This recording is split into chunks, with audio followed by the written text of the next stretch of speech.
There can be only one. That's right. Harken back to the days of ancient Rome. Find yourself a vomitorium and just have at it. Okay, so tonight we're just gonna like power through the last 3 episodes of Under the Banner of Heaven, and maybe also bonus touch on Keep Sweet, yes, the Netflix documentary on. I haven't finished Warren that yet. Jeffs. Ooh, We got to get all the Mormon digs in that we can. A lot of them just felt really distracting to the real like story, I guess. it felt so much just like he just had this axe to grind with the church, which I got plenty of axes to grind as well. But it felt like an excuse to just get out all the church's, unsavory history rather than really focus on the story at hand. Yeah, definitely a lot of like shoe this in about, blacks in the priesthood, and let's shoe this in about Mountain Meadows. Did Jeremy Reynolds get any credits on this? Because it really was like a Trojan horse for the CES letter. I'll say the scene where they come back to her house and they're doing like they're going there to kill her. Like I knew what was gonna happen, but it was so hard to watch. I kept thinking I kept closing my eyes and then like looking like like a little kid, but that was something. But yeah, that was emotionally, that was grueling. Well, we can keep talking. I don't think we can. I think we have to stop talking.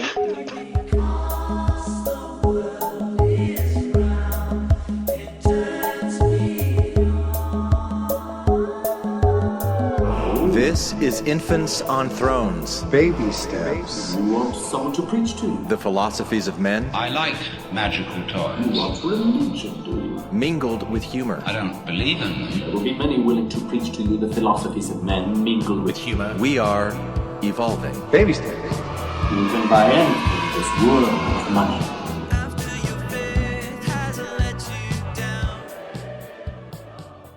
Look for the good in everything. Look for the people who will set your soul free. It always seems impossible until it's done. Look for the good in everyone. All right, Curt, are you leading us tonight? Yeah.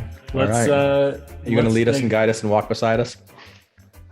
Is that a church song? No, it used to be. Lead. It's not anymore. Oh.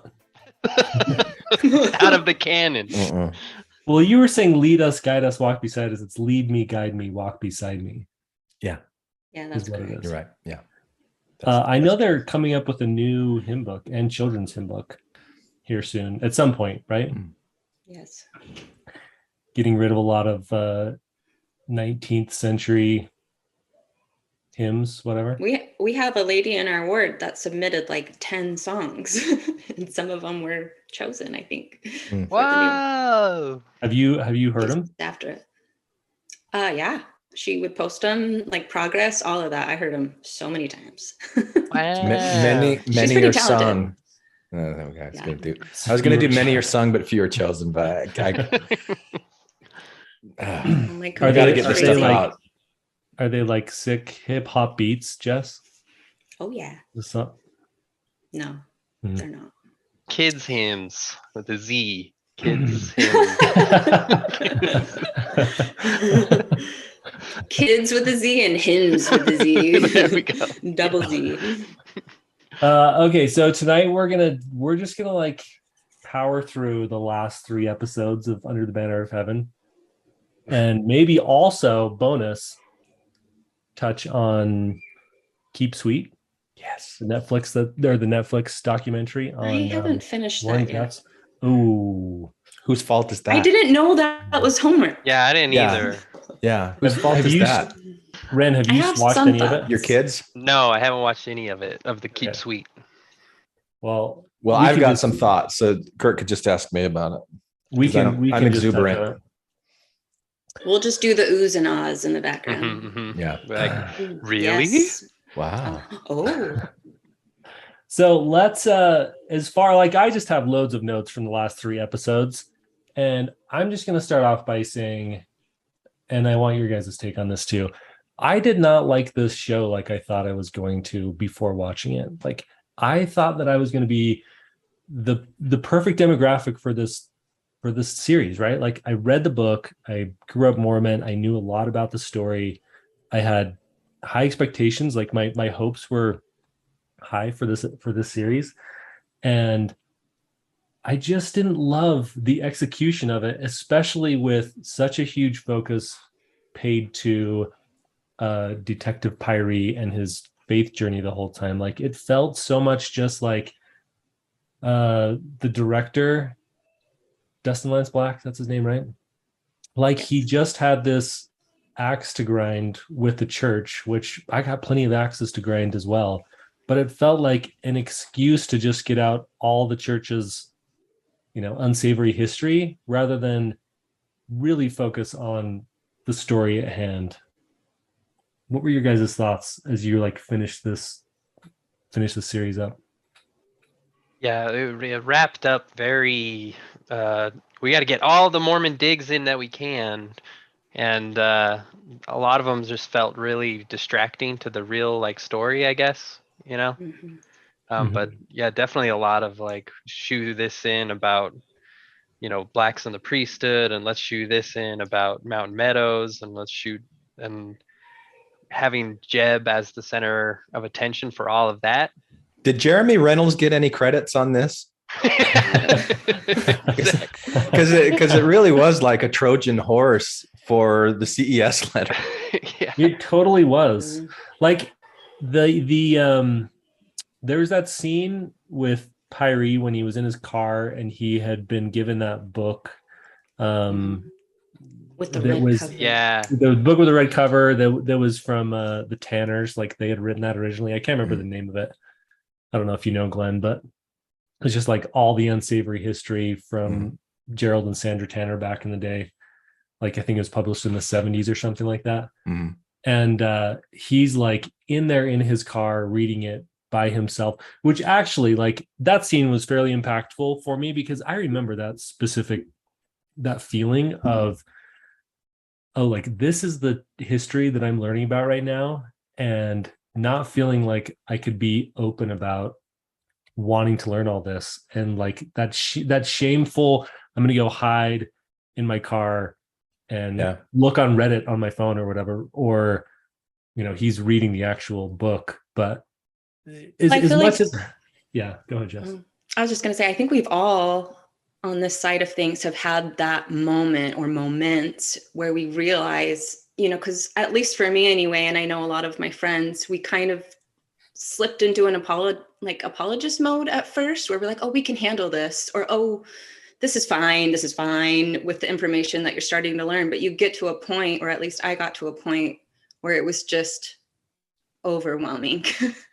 And I kind of realized logically in my head that I was in too deep, and there really wasn't a way to pull myself out of it in the same way that I could have before.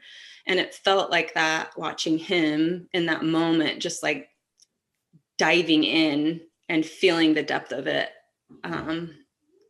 It felt real and true to me, as far as, how you struggle with that emotionally. Yeah, I thought that Andrew Garfield did a really good job portraying that. And like, especially, I think it was the end of episode 6 where it all comes crashing down for him and he's sitting in the car in his garage and just bawling, like that was kind of the moment when I don't know David Lance Black, but my heart went out to him. Just Dustin. Okay. Yeah. See how much I don't know him. My heart still went out to him. And I did feel like, oh, okay, this reminds me of when I wanted to write a history of the Mormons and have it be like a TV show or something like that of the early Mormon church. And I wanted to, it also reminded me of the time when, and I think this is pretty common for a lot of people that leave the church, when you've discovered all this stuff and you just want to share it with your family and friends and they don't want to hear it. Like I wrote this long email to my dad of like, 56 things I don't like about the church, and then tried to balance it out with like 45 things that I do like about the church. And it just, I remember that podcast. yeah. Did I read them all and share it? Yep. Oh, geez. Oh yeah, I remember that one too. Yeah. Yeah. And it's like, I just had to get that off of my chest. And, you know, like, kudos to David Lance Black for having the determination. I'm sorry. Sorry. No, correct me. Every time I need to be corrected, I appreciate it.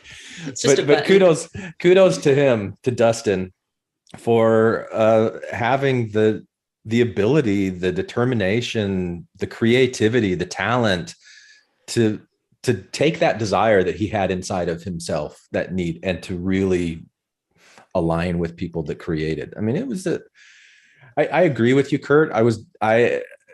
It wasn't what I was hoping for, and it wasn't what I thought it was going to be after I saw the first episode and was really excited about it. But it did make me look at a lot of my own judgment. It wasn't what you wanted, but maybe it was what you needed. Maybe it was exactly what I needed. Yeah. I had thank a hard you, David. time.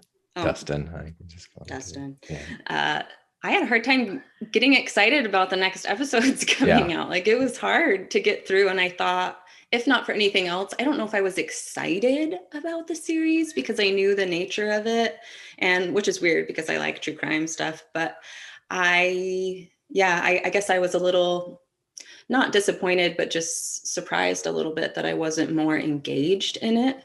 But I wanted to say something really quick, Glenn, what you're saying. Like, listening to different reading different articles and interviews with Dustin, he talks about his goal with the series. It sounds more like he was lining up with it being a tribute to Brenda. And after reading that, like, I really was looking for that. And the way that he describes it, especially after like collecting those letters that kind of come out in like the 6th or 7th, I don't know. He kind of described his motivation and intention as answering the questions that Brenda would have had, or the things that were bothering her, which I see that in the way that she was worried about the Lafferty family going off the edge. But I think it went further, like went beyond kind of what would be, to me, reasonable in a tribute. And it's almost like he took that idea and just continued on, which is fine. I mean, I think it served a purpose, but it kind of got confusing sometimes. Like, oh yeah, this is for Brenda.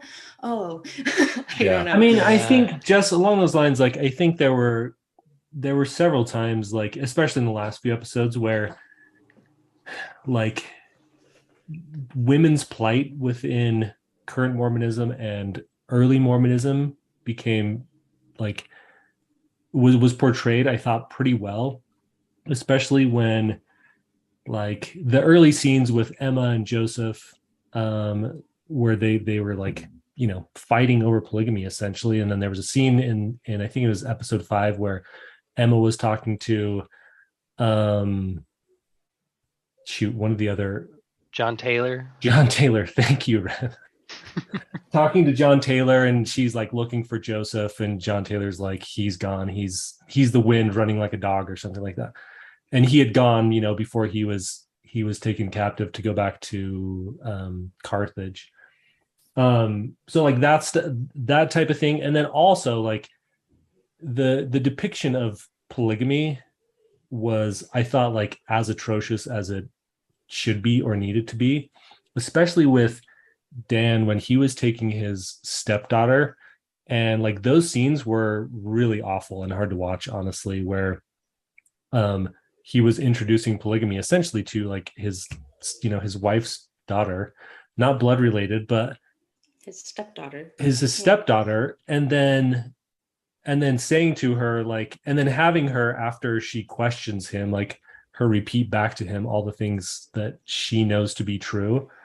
And it was Glenn, I know you talked about this at some point earlier, but like these guys were the depiction of evil, you know, as far as taking their own desires, taking their own inclinations, and like thinking that they're channeling God, but really just like being assholes and doing whatever they wanted to do to satisfy their sexual desires and things like that, you know, like it really just goes to show how bad things can get when you know, like sick men are left unchecked. Yeah, it felt even kind of like a virus or something, you know, like the way that within a system, it has its way of running smoothly, and then a spark within one troubling aspect can lead to this progression of sickness. Mm-hmm. And it ended up, there was death and destruction and all of that, which I think, like we've talked about before, can happen in any system, but it just is showing, you know, here in this context of Mormonism, how people can get sick. Yeah, and it's kind of harkening back to like where that sickness comes from. Like to me, it seemed like this was very heavily implied that Brigham Young and John Taylor like orchestrated the death of Joseph Right. Smith. Did you get that vibe? Oh yeah, it was heavily For like sure. hint, like overtly. Yeah. This was the plan. Yeah. And so like they're building up this I don't know, myth or narrative that like, and this really bugged me about the last 3 episodes also, because of this whole idea of like the one, and there can be only one, and you just are waiting for the Queen and Highlander music to come in and be like, there could be only one. Or, I am the one, the only one. But I don't know this, but it's funny. Oh, well, yeah, so this notion that I guess is Dustin Lance Black trying to claim that in religion, or in all religions, I guess, or in spirituality, you have like a hero figure who is the one, right? And men just constantly fight each other to be the one, and the women in their lives are just used as like stepping stones to become the one. Mhm. And that's I don't know, like that seemed like a very silly kind of framing and narrative. I don't know. But yeah, it was really getting to me on all the episodes when they kept talking about the one mighty and strong, and like there can be only one, like that phrase. I was like, seriously, how are we using this phrase in this series? What So does this silly. mean? Yeah. Do you guys remember when I don't know if this made its way into your brain when Mitt Romney was running for president, but I remember lots of people talking about him being the one mighty and strong. Like, really? Like they use that word, that phrase? Yeah, for sure. Wow. And like, and where did you hear that? I don't know.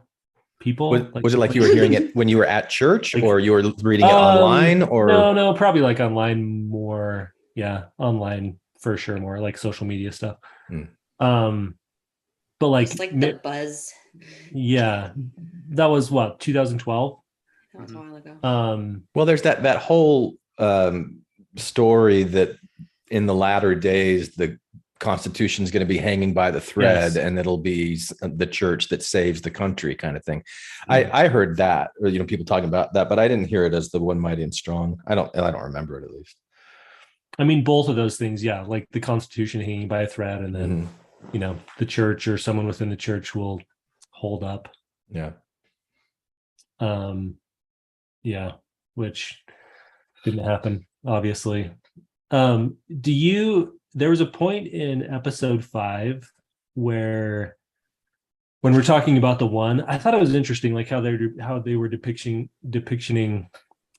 David Lance Black. Dustin. How he was depicting, like it was like a clear takeover from Brigham Young, which I think that's just very much a theory. Obviously there were several offshoots that came up. Brigham Young was in England at the time. he wasn't around to like coordinate Yeah. the ways that they were showing him coordinating. And it's one of the issues that I had overall with like the last several episodes is these were just such clear fiction, like going and visiting the polygamous cult in Nevada and getting baptized in the hot tub and getting kissed by like, and even that guy with the dream mind, the Prophet Onias, that's not part of the real story. So you said, Jess, that you were interested in the crime drama aspect of it, and it was just smoke and mirrors. It was like a bait and switch. It was all of these fictional. I don't even know why they used the names Lafferty's and Brenda, because it wasn't really their story. Right. And they even changed some of the names. Yeah. Like there was a lot, like the Lafferty dad, his name's Winston, but that's not Mormon enough. So they use Ammon. Yeah. Oh, really? Whoa. Yeah. I didn't know that. So there's just little things like that. And why didn't they set it in, I think it wasn't at Spanish Fork where this actually took place and they created a different place Rockwell. in Utah? Yeah, something like that. But it seemed like to me overall, Glenn, kind of like what you're saying, it was obviously more a story-driven plot than a fact-driven plot. Like it was an emotion-driven plot, emotionally compelling, like creative story coming out of, some real events, which is fine. It's fine. But I think it's difficult, especially for people that have an understanding or any attachment to, some of the history or true events. Like I feel like people that are familiar with Brenda and her family have had some beef, like there are people and it was dishonest. It was dishonest and it was passing itself off as if we're telling you this thing that really happened about these people and this stuff and these problems that are real problems. And we'll really show you the real cause of these real problems, but it's all like made up stuff Glenn, I find this so interesting coming from the individual who always talks about stories and fictions and because it is all a fiction. But it's not acknowledging itself as a fiction. That's what I was going to say. There's a difference between saying this is fictional, like this is a creative outlet where we are showing what could happen. Like something did happen. Yeah. Like this happened. And so I think there is some inconsistency or a feeling that it feels disjointed a tiny bit inside when you're watching it, maybe too, if you know about some of the facts and then are seeing it kind of played out a little differently. But overall as a drama, like I think people received it fine, like liked it, the general audience think this is an interesting drama. It has a neat narrative, like you're following along and whatnot. I think it is more of an issue for Mormons and, ex-Mormons and other people that are attached to it. But overall, it wasn't done terribly. Like it was done well. Like there were elements of it that were done well and story, like scenes that were really compelling. And I thought, acting wise, which is interesting to me because I will say out of all the actors, Daisy Ridley Jones, who's the actress that played Brenda, like she stuck out the most to me, which she probably had half the lines of anyone else in the whole series. Yeah.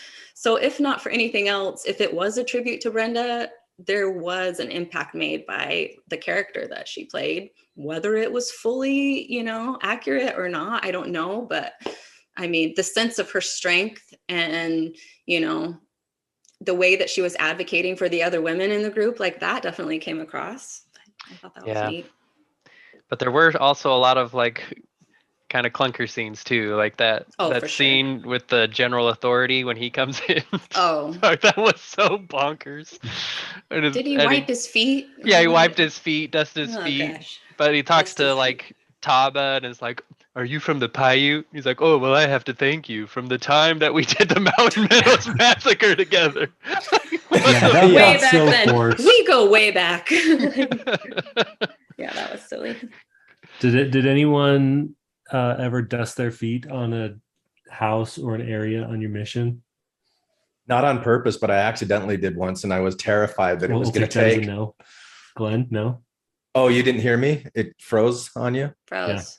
Yeah. Well, I'll say it again. I accidentally dusted my feet as I was walking away from a door once on my mission. And then when I realized it, I thought, oh no, what did I just do? I was really scared. The accidental power. I'm like, I hope Heavenly Father knows I didn't mean that. Glenn keeps freezing. When? Yeah, it froze out again. I didn't even know that was a thing. That's totally an insider thing, though, because nobody would have understood what that meant unless you were. But it's like, but do you understand it now? Just like, well, yeah. Yeah. Well, I mean, you like, explain it. Tell me.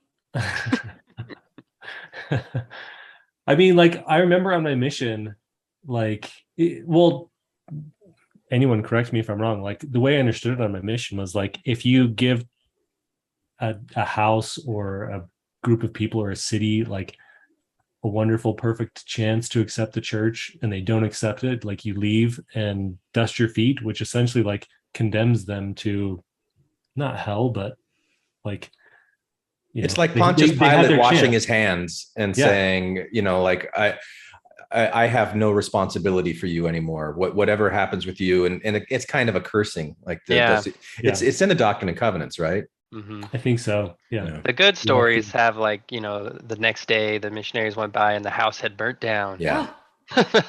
Yeah. It's terrible. Yeah. Well, yeah, that's terrible. Or I remember, like, lightning strikes it or something. Yeah, right. A lot of stories like that. I remember, I never did it on my mission, but I remember hearing missionaries do that. Like, oh, this whole neighborhood, like, we talked to every person in the neighborhood, and then everyone rejected us, and we left and like dusted our feet, and like literally like same thing, like dust your feet off as you're leaving, never to return, saying these people are all cursed. It really is like a cursing. It's like so it doesn't matter if they see you or not. Like, you have to be like, look at me, like, I dusted my feet. Like, it's just, you can just do it. Yeah, whenever. you just do it. But then you have to flip them off and like do a chant or something. But I feel like that was another one of those things where it's just like, let's shove another like thing that will embarrass Mormons into this Trojan horse here, because like nobody does it, and nobody does it like that. But maybe just like, they do. I mean, have you, along those lines, have you get like, there was a scene where Brenda's dad came and he was trying to get Brenda's husband to eat chocolate. Yeah. Oh yeah. Have you known anyone to never eat chocolate? Yeah, Yes. my in-laws. Yeah. Really? Oh. See, there's a variety out there. Glenn, someone's dusting their feet right now. Daviding their feet. I had a companion. So on my mission, there was this really bass-awkward program that the APs thought we're gonna turn this around, and we're gonna bind God to us. Oh. And it was called Covenant Missionary Work. And it said, like, all you have to do is just be totally obedient, set like an intention for what it is that you want, like how many books of Mormon that you want to give out, or how many baptisms that you want to have, and then just be totally righteous. And if you do this, you make this covenant with the Lord. He's bound when you do what he says. See, look, it says right here in the Doctrine and Covenants, he's bound when you do what he says. So I had a companion that for his covenant, he covenanted to not eat chocolate. And that like if he didn't eat chocolate for a month, then he'd get a baptism. And I mean, even at the time, I'm looking at this going like, what the fuck are you guys thinking that you're doing? This is stupid. Like, this is the weirdest kind of voodoo I've ever seen. It was dumb. And I knew that as a missionary. I did. But here's the thing, Glenn, I remember like we had something very similar, like disobedience in missionaries. And then the mission president comes to the zone conference and tells everyone to, like, you got to be obedient. And then you have this group of missionaries that are like, we are going to be 100% obedient with everything we do. Like, I'm going to wake up at exactly 6:30 in the morning, right? Like, not 6:29, not 6:31, but exactly 6:30. Like, when I walk across the street, I'm never going to jaywalk. I'm going to wait until because I obey the rules of the land. All of them. You know because like if you are perfectly obedient, then you will receive the blessings, and then like everyone else will get baptized and stuff. Yeah.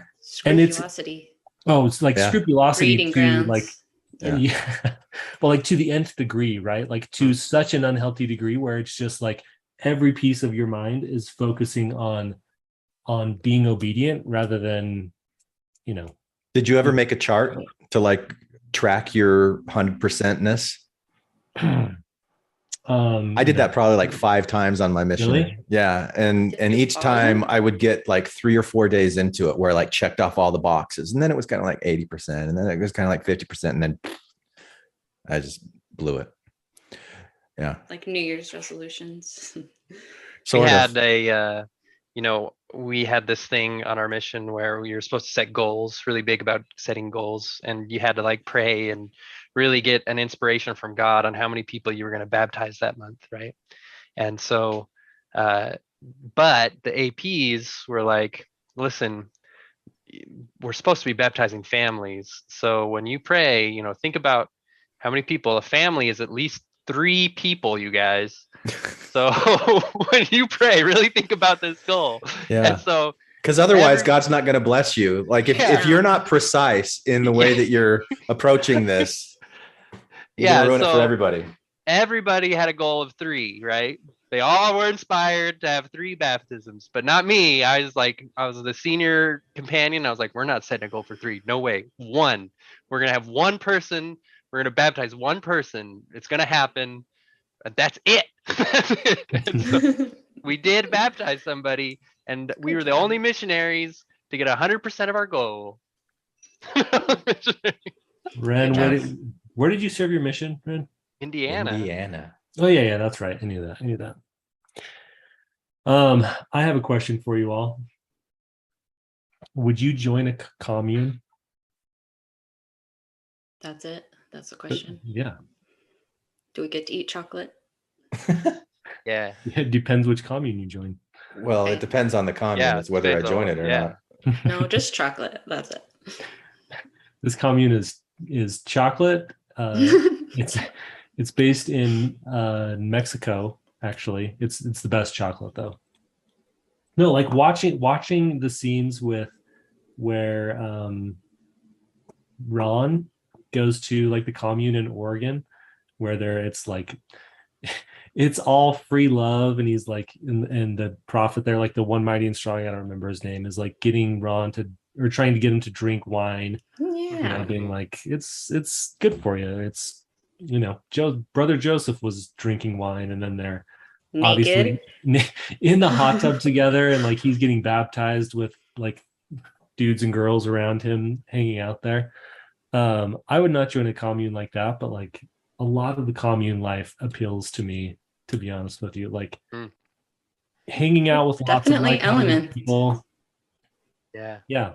There's places I was looking into some recently, actually. I had some places in Colorado that like you purchase a house, and you basically live your life, but you have like community service, like certain hours. Getting a visitation. For anyone listening to this, Glenn looks like he's praying. He looks like Joseph Smith with like with Jesus. Seeing the face of God. Don't make fun of me when mine freezes. Guys, don't worry. I took a screenshot of Glenn. I'm good. Oh boy. Looks like Glenn's still frozen. That's okay. We can keep talking. I don't think we can. I think we have to stop talking. Okay. Glenn's just screwing with us now, just so you all know. Okay, continue. Glenn, you were saying before you froze that you were planning on joining a commune in Colorado. Yeah, but now I'm planning on upgrading my internet service. You should. Yeah. No, I was looking into it, and there were elements of it that definitely appealed to me, because it was like certain hours of community service that you do, and like whatever you enjoy doing, you do that for other people.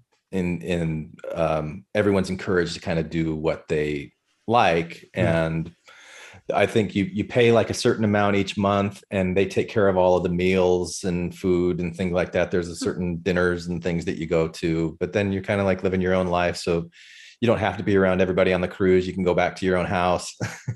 So yeah, there's elements of it that are appealing to me, Curt. Yeah, Where in for sure. Colorado was it? I don't know.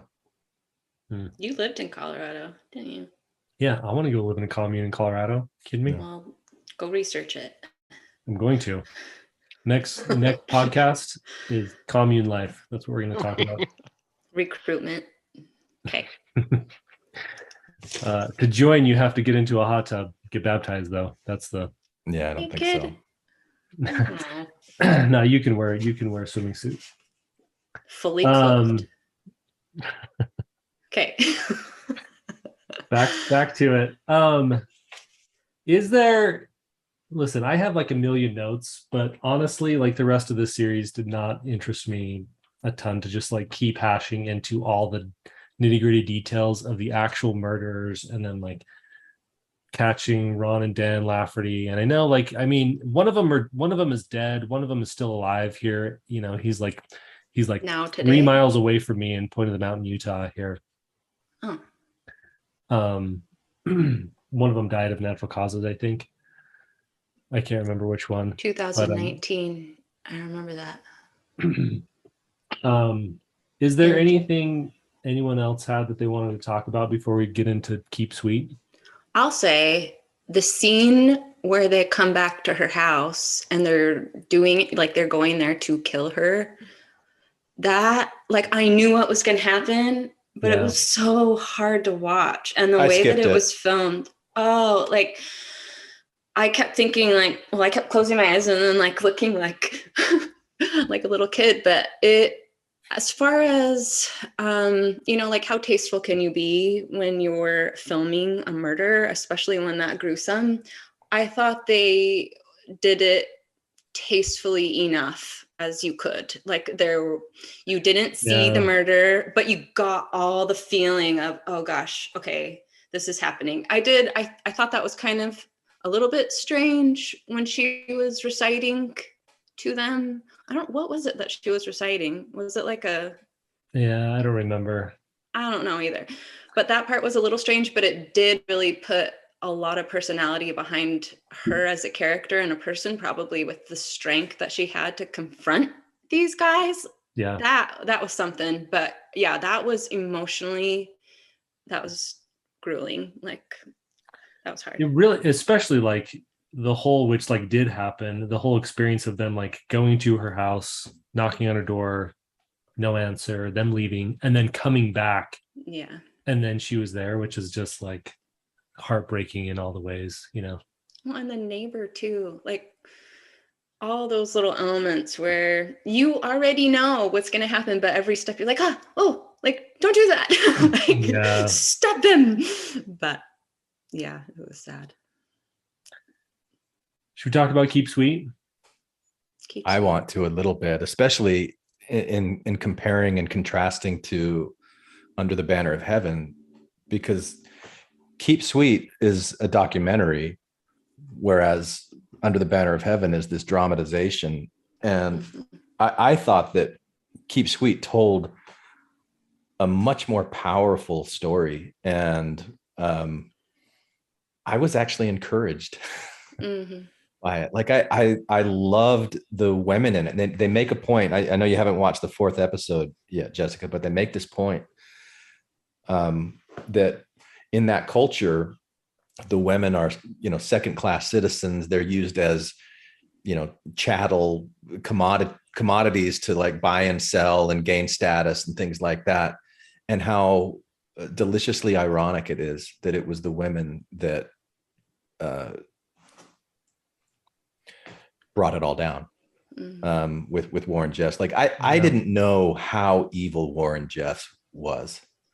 And like watching that, like the way that he kind of modeled himself, I think more after Brigham Young, a little bit of Joseph Smith too, but he was an awful guy. But the way that they told that story about how even in that environment with all of the shit that they had to deal with, these women were so brave in standing up. Even when they didn't want to, like the one in the courtroom, she's like, I locked eyes with Warren and I would not look away and he looked away. And in that moment, when he looked away, I realized he didn't have any power over me at all. And like, so that kind of story of empowerment, even with all that shit there, man, I loved that documentary. And it was certainly disturbing. I mean, there were some parts that were really, really disturbing about it. But it was well done. It told the story so well. Well, and see, then the difference too, with what you're saying, even though I didn't watch the last, with the women being strong and looking their abuser in the eye, like Brenda was doing that in the scene, but you're like, well, did this really happen? I don't know. But hearing you talk about this real true life, it happened. You see, you hear her talking about it. It feels like you allow it to settle into you as being more powerful in some ways too. See, that one, like with Keep Sweet, I almost feel like sort of like what you were saying, Glenn. I feel sort of the opposite feeling I have to Under the Banner of Heaven, because I feel like I have more empathy for what those people were going through, and like my background being somewhat similar to theirs as far as like understanding what like a prophet is and understanding those feelings of like wanting to do what's right and the power that they have over you. Like they believe that they were doing exactly God's will, and entering into these polygamous relationships or whatever. Or if they went against Warren Jeffs' will, like they were disobeying the prophet of God. Yeah. Which is so much more than just disobeying a man or an authority figure in general. Like it's literally disobeying God's one true voice on the earth, which is mind-blowing to think about if you were in that culture. I think there's something too about like mainstream members, the more common membership, where we have these ideas, but in our lived life we're still kind of dictating how we do it, like how we pick and choose. And that's, I know a lot of people don't like that term, cafeteria Mormonism, but I just mean we're integrated here. Like, having such a small, like, that is so much more characterized of a cult, having that small, tight knit, everyone's watching everyone's examining every move that you're making. This is real. Like the idea of a prophet knowing your thoughts and understanding like what your future is going to be and all of those kinds of things, like you are saturated in it to where it's not just an idea that could mean something. It could, the way you apply it, it's real. And that, you're seeing that applied in, the documentary with what I've seen anyway, that it's heartbreaking that, the application of it is so extreme. So controlling. Very controlling. And I loved the part where, and I don't remember what her name was, but she talks about how she, like Warren Jeffs banned like any kind of outside music, TV, and like any the color news red. From the color red, all stuff like that. But she came across like an ABBA CD or something like that, and so after school she would go home and she would go out and hike out into the mountains and listen to her ABBA CD and just like feel, there's something more than just this little community. And it reminded me when I was a graduate student in folklore, one of my professors was Egyptian, and his name was Hassan El Shami. I loved that guy. He was a cool guy. And he was telling us this story once. We were taking a class on Middle Eastern folklore. And he said, the way that I was raised, women always covered themselves anywhere and everywhere. And he goes, and I remember being 12 years old and seeing a woman's ankle. And that was so arousing. Like, it's so arousing. It goes, and it's funny because you don't think about that outside of this culture, where you see ankles all the time, but because it was so taboo, like, you get to it. And I just think, like human nature is going to be human nature in all of the different varieties, no matter what kind of culture you put it around. And there's these little cultural influences that push and pull against human nature. And Short Creek was kind of a microcosm of that. And what happens when you assert control, you don't allow people to have the kind of freedom to be integrative, like you were talking about, Jess, and to in mainstream Mormonism does this a little bit, but not nearly to the extreme of you cannot watch anything that was made by a non-Mormon or read books that were made by a non-Mormon. Like there's sentiments like that still exist among people in the church, but for the most part, Mormons are pretty well integrated into normal society. So anyway, I really liked Keep Sweet. I binged it all in one night. And I remember because we had talked about it in our coaching group on Monday. And my first reaction was like, oh, here's another one of those documentaries that is just, like cashing in on the salaciousness of these horrible things. And is that really a healing thing to do? So I'm watching this thinking, okay, is this healing? And what are the elements about it that are healing? Because I really felt like it was healing. And and the thing that I thought was most appealing about it was how empowering it was. It's showing, like telling the story of these women, especially that did not have positions of power in that community. And then they took it and used it and still have it. And not that everything's sunshine and roses for them, but like hearing them tell their story rather than having it be depicted by somebody else who didn't really know them and has their own story that they want to tell, like you had in Under the Banner of Heaven. It was healing for me. It helped me heal from Under the Banner of Heaven. Wow. I'll tell you what's interesting as I was watching the series is I was thinking back to Mike Leavitt, who was former governor of Utah for a long time. Before he was governor of Utah, he was, I think, the state attorney general. And he prosecuted, maybe persecuted too. Yeah. I don't know. They've got prosecution complex. Right. He prosecuted some instances of polygamy here in Utah while he was state attorney general. And he thought that people would be all for it and be like, yeah, like if it's illegal, let's go out and prosecute these people if we have good cause, probable cause. But like essentially what came of it is like Utahns did not look at it all that favorably, like they didn't want government messing with their religion and whatever, even if you were a Mormon who was looking at polygamy unfavorably, which I found so fascinating to me. And like I could like share podcasts or articles about this whole scenario or everything, but it was so interesting to me because like it seems like everyone in my social group would look at someone prosecuting polygamy very favorably, but there are lots of people who I think who just really hate the government getting up in their business. And then there's also like I think probably a large group of people maybe who who like don't have that much of a voice or don't feel like they can share their voice, who are like, oh yeah, polygamy is part of the church and will be part of the church in heaven, and maybe like it could come back here on this earth. Like there were like several people in Keep Sweet who they did not like grow up within the FLDS culture or whatever, or religion, and then like converted and moved down to Short Creek, right?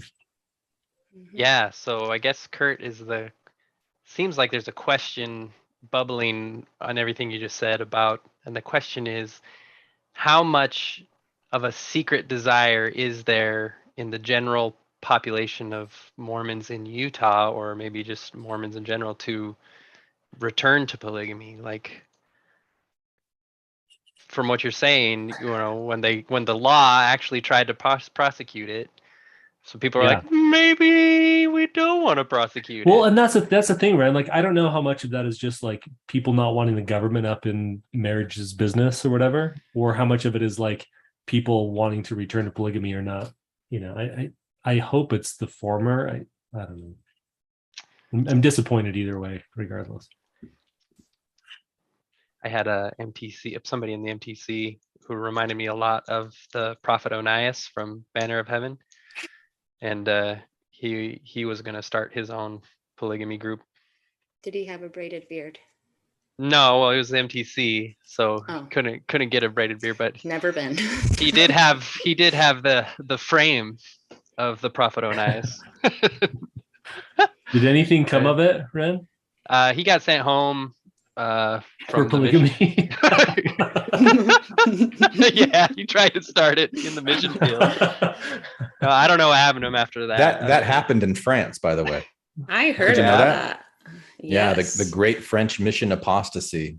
Yeah, there was a missionary that kind of went rogue and started some polygamous stuff.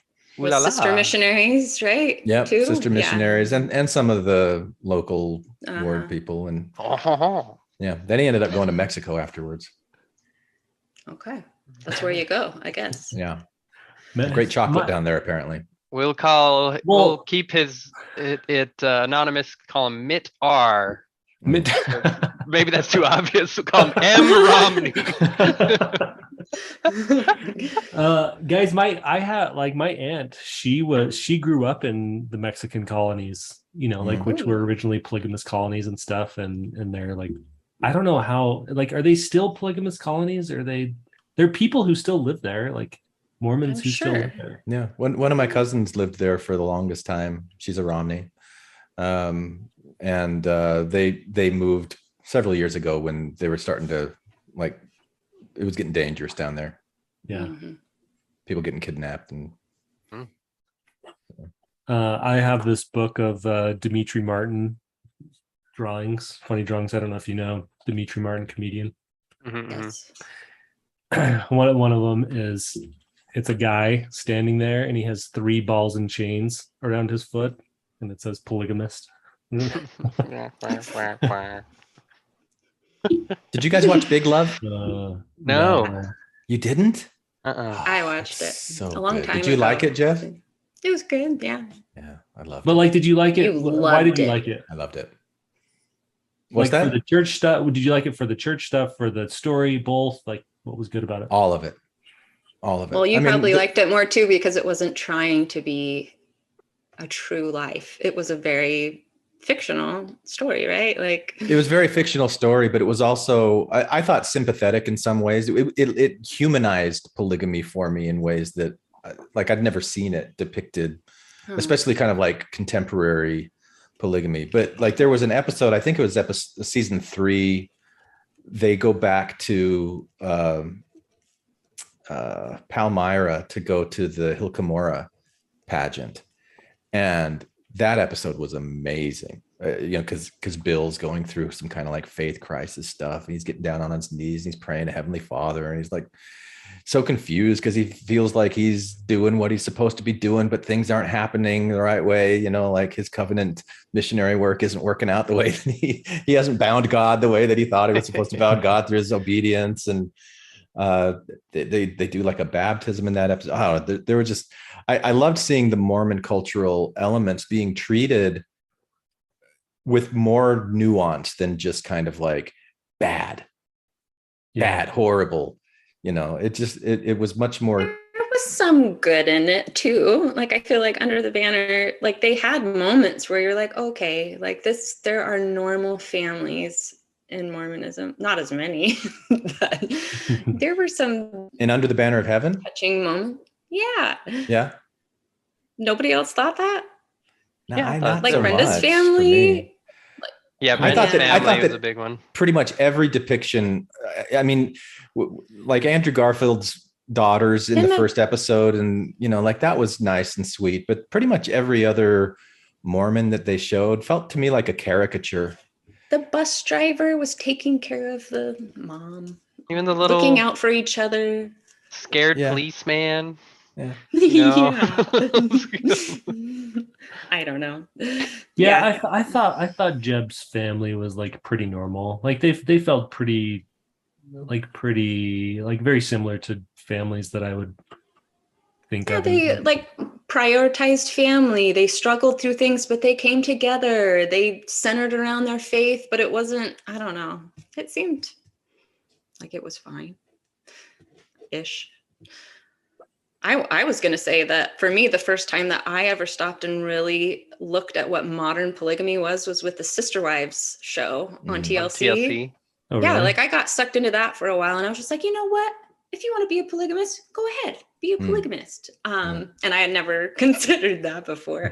But yeah, I think there's something about seeing humans be human in their real life, where you go, oh yeah, they worry about the same things I worry about, and you know, that was one of the things I liked about Keep Sweet in that first episode. The lawyer that they had, I really liked him, and he said something at the beginning like, polygamy itself isn't really the problem, right? It's these other things that get attached to it, and they kind of showed you in that first family that they focused on in Keep Sweet, what, like, polygamy's hard, not ideal in my mind at least, but there was love and joy and things like that. And then Warren Jeffs comes in and like split them up, pushes people out and takes and reassigns wives, and he's all punitive and trying to consolidate power. And that was the real problem there. But then like the question then becomes is like, are there realistic times and ways where we have polygamy where you don't have so many of the other problems that go along with it? Like so many of the issues that we have with polygamy, I feel like are going to come along with polygamy, regardless of like if you're entering into this like fully aware or without any pressure, things like that, where women are mistreated consistently and stuff. Like I think those things are almost consistently just going to be hand in hand. But at the same time, like I agree with you, Jess, a little bit. Like I would probably not prefer a law to be on the books of like, you know, polygamy is illegal. Like if someone wants to enter in a relationship like that, or 2 women and 1 man, or 2 men and 1 woman, like they should probably be allowed to. But it's all the other stuff that comes along with it, which is terrible, just like you're saying, Glenn. Yeah. I have a secret, but I'll tell you guys after we stop recording. Yeah, he's a polygamist. Not me. What's in that closet? Oh, shoot. Now you're just let's stop recording right now. Oh, is that all it takes? Oh, The secret podcast. Secret podcast. Yeah. Anything else you wanted to say?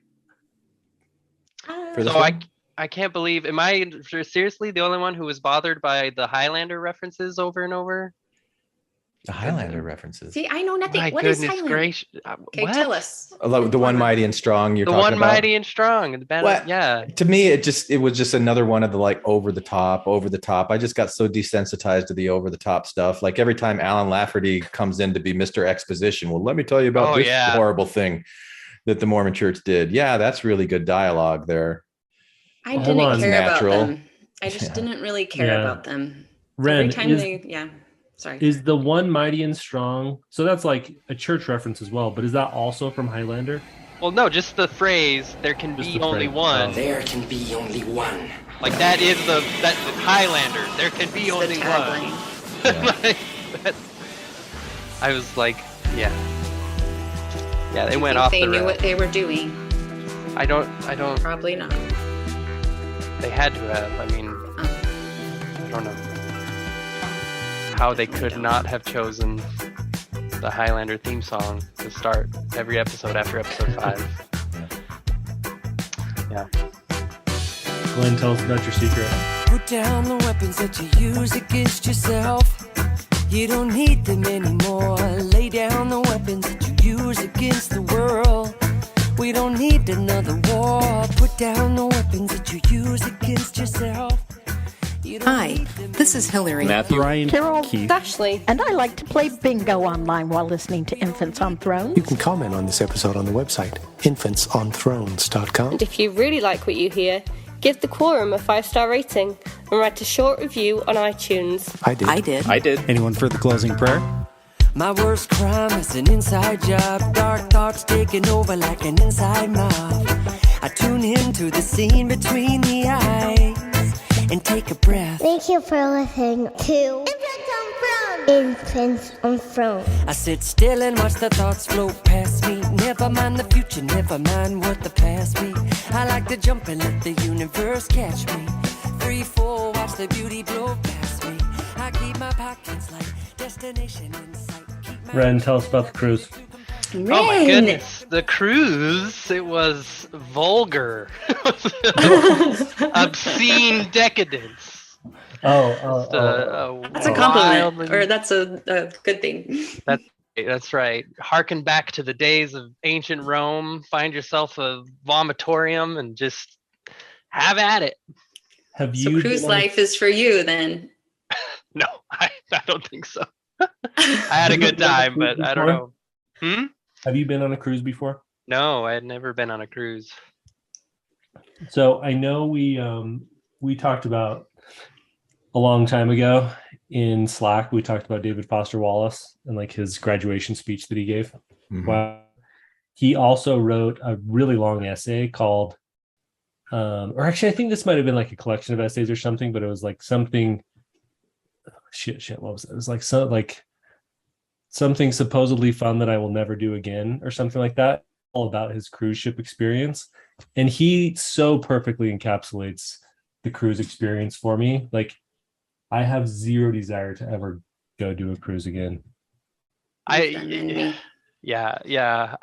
to check that out, but probably the same for me.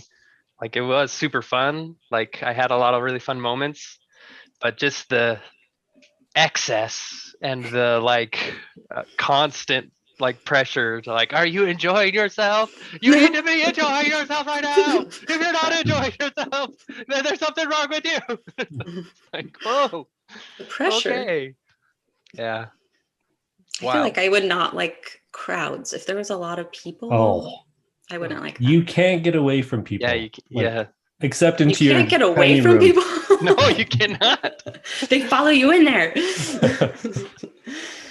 I wanted to get into a hot tub on my own so many times. It's just always crowded, 10 people in the hot tub and sitting on your lap. Yeah. So I didn't mind that part of it. Glenn, have you been on a cruise before? No. Me neither. No, I have no desire to. I have desire because I want to know what it's like. But I'll check that off the list and move on, probably. We should all go on one. Yeah. Convince Glenn. It's one of those things that like if you started out with me on a cruise, it'd be like, oh, this is fun. And then it could quickly turn into hell. Like if I'm stuck on a cruise. With you specifically? Yes. Okay. Like people go on cruises for a year straight. Yeah. Like a 12-month cruise. You're just on a cruise ship. It's like how you retire. Some people do that or whatever. Yeah. And I can't think of a worse fate than going on a cruise for a year. What if you still had to go to church every week for the rest of your life? On the cruise? No. On the cruise? What would you if someone came to you, Curt, and said, you've got two options for the rest of your life. You can either go on a cruise for 1 year of the rest of your life, or you've got to go back to church and do it all like you used to do for the rest of your life. For the rest of my life? For the rest of your life. For sure, the cruise. And there we go. For sure. And we put in how many years? It's 1 year of a cruise, but I could get through that. I couldn't do the rest. 5 years. 5 years. Now Jess is really probing to explore your limits. It would be church for sure for 5 years. Okay. Wren, what would you do? I think I'd do church probably. Wait, I don't think 5 years or rest of your life. I thought the options were cruise for a year or do church for the rest of your life. Is that the choice? Yeah, I think maybe church. Yeah, but you have to do 100%. I know it's not called home teaching anymore, but it used to. You got to be 100% everything.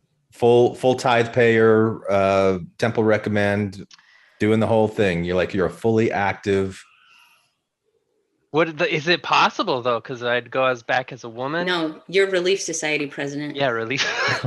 Yeah. You have to. Okay, never cruise. Back to cruise. I don't know. I think in Wren's case that'd make you go back to being a man. Oh no, yeah, cruise for sure. Yeah. Thank you for listening to Infants on Thrones.